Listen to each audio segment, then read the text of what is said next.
आज ही Doubtnut app download करें। Doubtnut पर होगा अब आपके सभी मैथ्स, केमिस्ट्री, फिजिक्स और बायोलॉजी डाउट्स का सफाया। बस अपने क्वेश्चन की फोटो खींचो, उसे क्रॉप करो और तुरंत वीडियो सोल्यूशन पाओ। Download now. एवरीवन, आज का जो हमारा टॉपिक है वो है इलेक्ट्रोमैग्नेटिक वेव्स।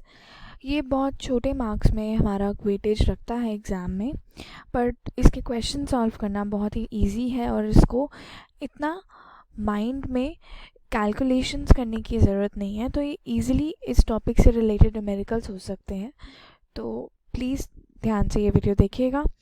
इलेक्ट्रोमैग्नेटिक वेव्स यानी कि वो वेव्स होती हैं जो इलेक्ट्रिक और मैग्नेटिक फील्ड जिसमें दोनों में वैरी करता है साइनोसॉइडली। तो ये क्या है? ये एक तरीके की वेव है जहाँ पे जो हमारा इलेक्ट्रिक जो फील्ड है और जो मैग्नेटिक फील्ड है वो दोनों हमारे वैरी करते हैं साइनोसॉइडली, ठीक है, इन स्पेस और विद टाइम, ठीक है। इलेक्ट्रिक और जो मैग्नेटिक फील्ड है वो दोनों ही म्यूचुअली परपेंडिकुलर होते हैं। तो ये जो दोनों फील्ड्स हैं ये एक दूसरे के साथ परपेंडिकुलर रहते हैं और हर फील्ड जो ईच फील्ड जो है वो परपेंडिकुलर रहती है डायरेक्शन जो प्रोपगेशन ऑफ द वेव है, ठीक है। तो ये आपस में तो परपेंडिकुलर होते ही होते हैं, पर ये जो प्रोपगेशन ऑफ वेव है उसके भी परपेंडिकुलर रहते हैं, ठीक है। देन अब हम कुछ कैरेक्टरिस्टिक्स डिस्कस कर लेते हैं।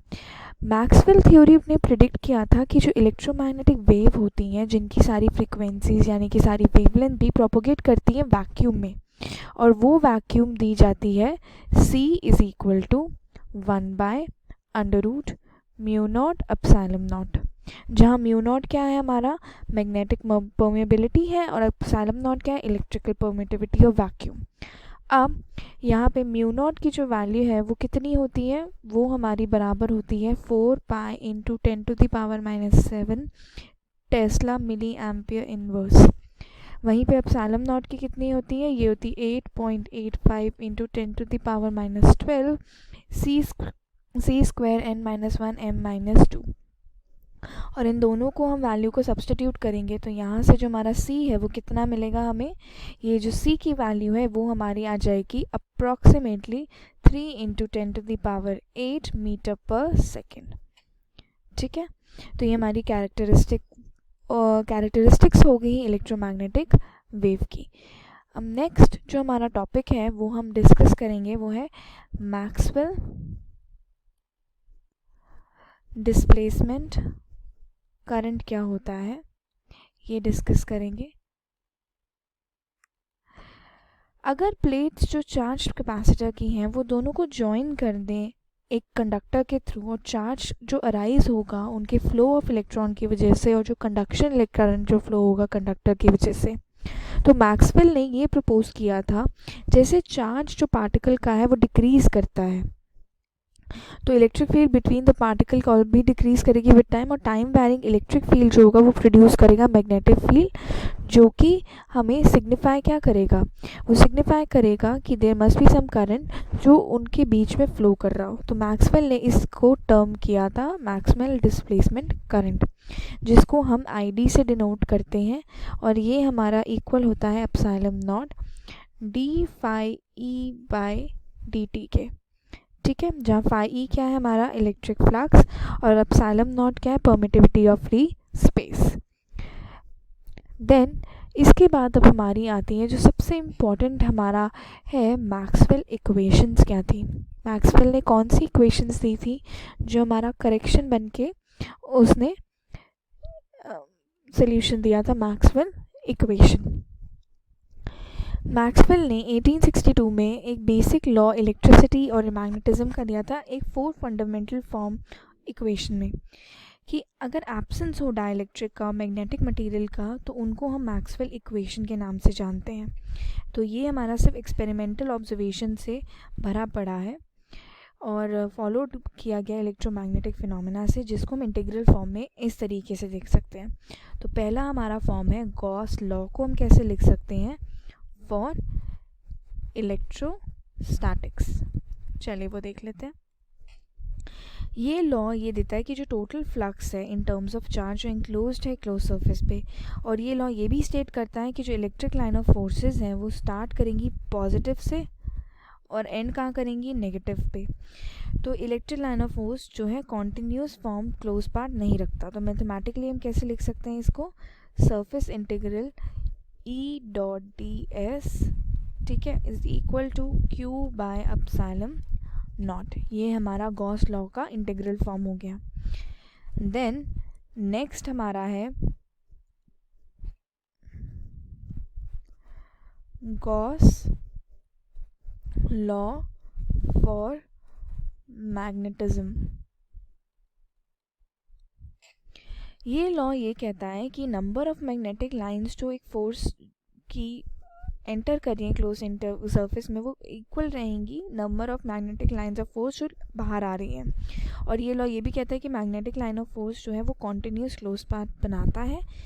और ये लॉ ये भी प्रेडिक्ट करता है कि जो आइसोलेटेड मैग्नेटिक मोनोपोल है वो एग्जिस्ट नहीं करते, यानी कि मैथमेटिकली हम इसको इस तरीके से लिख सकते हैं, E dot d l is equal to minus d phi B by d t, ठीक है, लाइन इंटीग्रल की फॉर्म में। देन इसके बाद हमारा आता है third, Faraday's law of electromagnetic induction, ठीक है।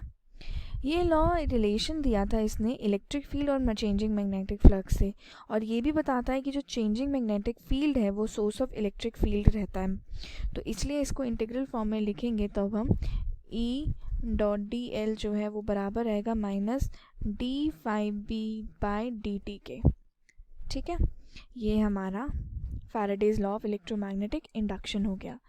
देन फोर्थ हमारा है एम्पियर मैक्सवेल्स। तो ये जो सारे रिलेशंस हैं ये आपको याद होने चाहिए। एम्पियर मैक्सवेल लॉ, ये लॉ ये स्टेट करता है कि जो मैग्नेटिक फील्ड जो प्रोड्यूस हो रहा है कंडक्शन करंट में वो डिस्प्लेसमेंट करंट भी प्रोड्यूस कर रहा है। और ये लॉ ये भी स्टेट करता है कि जो कंडक्शन करंट है और जो डिस्प्लेसमेंट करंट है वो दोनों की कॉन्टिन्यूटी की प्रॉपर्टी है। तो एट अ इंस्टेंट हम देखेंगे कि जो सर्किट है कंडक्शन करंट वो इक्वल हो जाता है डिस्प्लेसमेंट करंट के। तो अगर हम लाइन इंटीग्रल बनाएं ई डॉट डी एल तो ये बराबर रहेगा mu naught I C plus epsilon naught d phi E by d t, दोनों का एडिशन। और ये इक्वेशन को हम कलेक्टिवली सारी इक्वेशंस को, चारों इक्वेशन जो हमने निकाली है ये और ये वाली और ये जो सारी जो हमारी इक्वेशन इन सबको हम क्या कहते हैं, मैक्सवेल्स इक्वेशन। अब नेक्स्ट हम डिस्कस करेंगे रिजल्ट क्या थे मैक्सवेल्स इक्वेशन के। तो पहला रिज़ल्ट जो हमारे मैक्सवेल इक्वेशन से आया है वो ये कि जो एवरेज हमारी एनर्जी डेंसिटी होती है एसोसिएट जो करती है इलेक्ट्रोमैग्नेटिक वेव से, उसको हम लिखते हैं mu average is equal to half epsilon naught A naught whole square. ये हमारी कहलाई जाती है इलेक्ट्रिक फील्ड एनर्जी डेंसिटी। वहीं पे मैग्नेटिक फील्ड की फॉर्म में हम म्यू ए वी को लिखते हैं half mu not be naught square. यहाँ पे ये म्यू नॉट हमारा म्यू नॉट स्क्वायर, ठीक है। ये यहाँ पे स्क्वायर नहीं है, ये म्यू नॉट रहता है। ये हमारी मैग्नेटिक फील्ड एनर्जी डेंसिटी है। इंटेंसिटी जो डिफ़ाइन करी जाती है नेक्स्ट रिजल्ट में ये दिया था कि जो इंटेंसिटी डिफ़ाइन की जाती है एज एनर्जी जो क्रॉस कर रही है through unit area and unit time, उसको हम आई से लिखते हैं और ये होता है mu A V into C, यानी कि half epsilon naught C E square. और हम इन मैग्नेटिक फील्ड की फॉर्म में इसको लिख सकते हैं half mu naught C B naught square. ये हम लिख सकते हैं इसको इस फॉर्म में। तो ये थे हमारे रिज़ल्ट मैक्सवेल इक्वेशन से। अब आगे हम कुछ क्वेश्चन डिस्कस करते हैं जो प्रीवियस ईयर नीट में पूछे गए हैं, एक बार वो गो थ्रू करते हैं। चलिए, क्वेश्चन में दिया है कि इलेक्ट्रिक फील्ड एक इलेक्ट्रोमैग्नेटिक वेव का इस तरीके से हमारा फॉर्म किया गया है। अगर एनर्जी जो कंटेन्ड है इस सिलेंडर में ऑफ क्रॉस सेक्शन इतना और लेंथ इतनी अलोंग एक्स एक्सिस वो हमारी इतनी दी हुई है, तो इंटेंसिटी ऑफ द वेव हमारी क्या रहेगी, हमें क्वेश्चन में ये बताना है।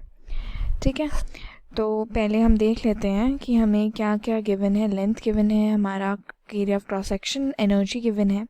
ठीक है, तो जो हमारी इंटेंसिटी होती है, अभी हमने देखा है कि इंटेंसिटी हमारी कैसे डिफ़ाइन की जाती है वेव की, वो हमारी इलेक्ट्रिक फील्ड के फॉर्म में होती है हाफ एप्सिलॉन सी ई स्क्वायर, ये हमारी डिफ़ाइन की जाती है। ठीक है, एप्सिलॉन ई नॉट स्क्वायर। अब ई नॉट हमारा क्या है, 100, यहाँ से 100 गिवन है हमें ये रिलेशन। तो हम सिंपली इसको अगर हम यहाँ से वैल्यू रखेंगे तो ये कितनी हो जाएगी हमारी, हम वैल्यूज़ पुट इन करेंगे तो आई की जो वैल्यू है वो हमारी सिंपली आ जाएगी 4.4 इंटू 10⁻, ये 100 तो हमारा कैंसिल आउट हो जाएगा एरिया ऑफ क्रॉस सेक्शन से, और लेंथ भी हमें गिवन है x से, तो ये हमारा c की वैल्यू क्या होती है 3 इंटू 10⁸, और हमें ये गिवन है 4.4। तो वैल्यूज़ हम पुट इन करेंगे तो जो हमारा फाइनल आंसर आएगा वो कितना हो जाएगा 13.2 वाट पर मीटर क्यूब। तो सिंपली हम देखेंगे तो ऑप्शन बी जो है हमारा करेक्ट आंसर हो जाएगा, जस्ट वैल्यू पुट इन करके। तो इसी से बेस ऐसे ही क्वेश्चन पूछे जाते हैं, बस अगर हमें फॉर्मूला करेक्ट याद हो तो हम सिंपली अप्लाई करके देख सकते हैं। चलिए नेक्स्ट क्वेश्चन देखते हैं। क्वेश्चन में हमें दिया है कि एक इलेक्ट्रोमैग्नेटिक वेव है जिसका पॉइंटिंग वेक्टर हमें 5 वाट पर मीटर स्क्वायर दे रखा है, वो अब्जॉर्ब हो रहा है by surface of some area. अब यहाँ पे अगर फोर्स जो सरफेस पे लग रही है वो हमारी 10⁻⁻7 न्यूटन है, तो एरिया कितना होगा ये हमें निकालना है। अब जो हमारा पॉइंटिंग वेक्टर जो हमें इंटेंसिटी के रिलेशन में हम कैसे डिफाइन करते हैं, P हमारा होता है प्रेशर इंटेंसिटी बाय सी जितनी हमारी लाइट है, तो ये हो जाता है 5 हमें गिवन है डिवाइडेड बाय 3 इंटू 10⁸।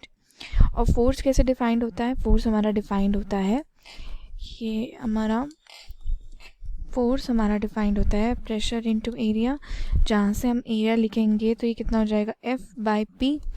ठीक है, अब A कितना हो जाएगा, F हमें कितना गिवन है, अगर फोर्स हमें 10⁻⁻7 गिवन है तो 10⁻⁷, और ये हमारा कितना है 5 इंटू 3 इंटू 10⁸, तो ये सिंपली हमारा कितना आ जाएगा, ये आ जाएगा 6 मीटर स्क्वायर। तो हमारा ऑप्शन ए जो है वो क्या हो जाएगा करेक्ट आंसर। तो ऐसे ही शॉर्ट क्वेश्चंस हैं जो हमारे इस चैप्टर से पूछे जाते हैं। तो इस एग्ज़ाम में इसको मतलब आप इस चैप्टर को बहुत इजीली रिवाइज करके और कुछ क्वेश्चंस प्रैक्टिस करके प्रीवियस ईयर के आप उठा लेंगे तो ये चैप्टर आपका कंप्लीट हो जाएगा, क्योंकि ज़्यादा वेरिएशंस इस चैप्टर से आते नहीं हैं। आप हमारा सीरीज़ फॉलो करते रहिए and thank you so much for watching the video.